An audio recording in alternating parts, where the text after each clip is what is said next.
Good morning, YouTube.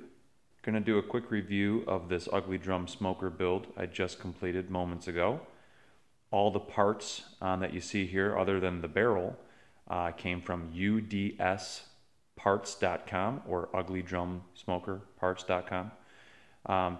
Very happy with all the hardware that came here. I did not get this in a kit. I just kind of piecewised out the stuff I thought I wanted. I'm sure they make a kit that's pretty close to this, but some of the stuff I didn't think I wanted, some stuff I know I wanted to have. So this is more or less the all-out version of what you could do to get, a functional ugly drum smoker off the ground. But I've been sitting on this project for a couple of years now and reading and watching, and was able to accrue some budget in the meantime, so I thought I'd go for it. So just do a quick walkabout and kind of talk about what's on this thing and what maybe is essential versus non-essential if you're considering this project. As you can see, the tall pipes on the outside, air intake, not essential. I kind of like the look of them, and I liked having the option of being waist height to make adjustments as opposed to having to bend all the way down for other options that might be closer to the ground. Casters on the bottom wheels, not essential. I like the idea of this thing being fairly mobile as I see it going back and forth to camp with me fairly often.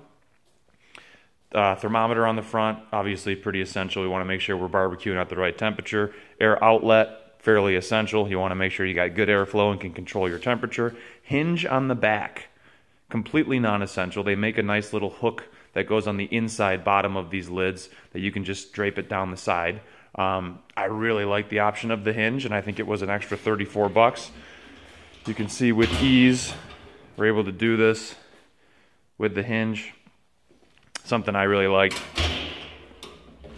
Handle, I'm sure you could probably come up with an option that's cheaper than that one there, but again, we went all out on this one. So that's the exterior parts that you can see. As far as it came to putting the thing together, there were no parts, or I'm sorry, not parts, schematics that came with this. I really just measured and did things as best to where I thought they should be laid out. For example, the air intake valves are kind of laid out in thirds of the barrel. If I were to divide this diameter 1, 2, and 3 points equal distances apart, that's how I chose those. Casters went in quarter distances around, just kind of for a more symmetrical look. Thermometers about an inch below, inch and a half below the cooking grate. Cooking grate is about 6 inches below the lip. Based on stuff that I read online, that seemed like a fairly reasonable distance. Being able to do a couple pork butts, some ribs, chicken wings, things that I like to smoke. Probably not a right distance for turkeys or anything like that, but I'm a big fan of garbage can turkeys anyway, so I don't think I'll be doing turkeys in here anytime soon. Of course, I love the idea of having a secondary rack somewhere down the road for that option, or doing multiple things at once. But for today, we'll take a look at the inside. This is everything I wanted it to be. Love that hinge. So we got a big cooking grate in there. Charcoal basket, again from UDSparts.com. That blue piece there is just the hole from the top of this thing that I just cut out, so don't pay any attention to that. Some ash left over from the burnout we tried to do a couple days ago. As you can see by the blue top of the lid, there's still a little bit of burning that needs to get left to do. I haven't quite seasoned this thing or finished the cookout yet, but the parts are all in place. I tried to use high temp caulk, as you can see by the red beads here. We used high temp caulk as often as we could just to make sure this thing was as airtight as possible for optimal temperature control. Especially use the high temp caulk down around the bottom here where the air is going to be coming in.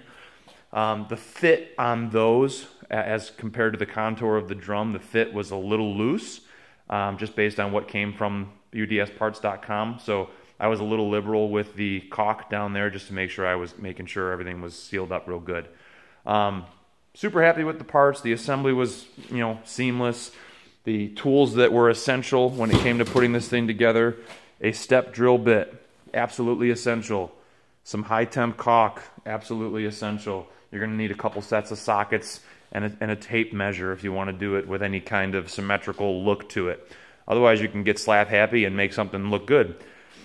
But yeah, this is the drum. So next up, we're going to do a big old burnout on it. Make sure I get any residual, paint and other things left gone.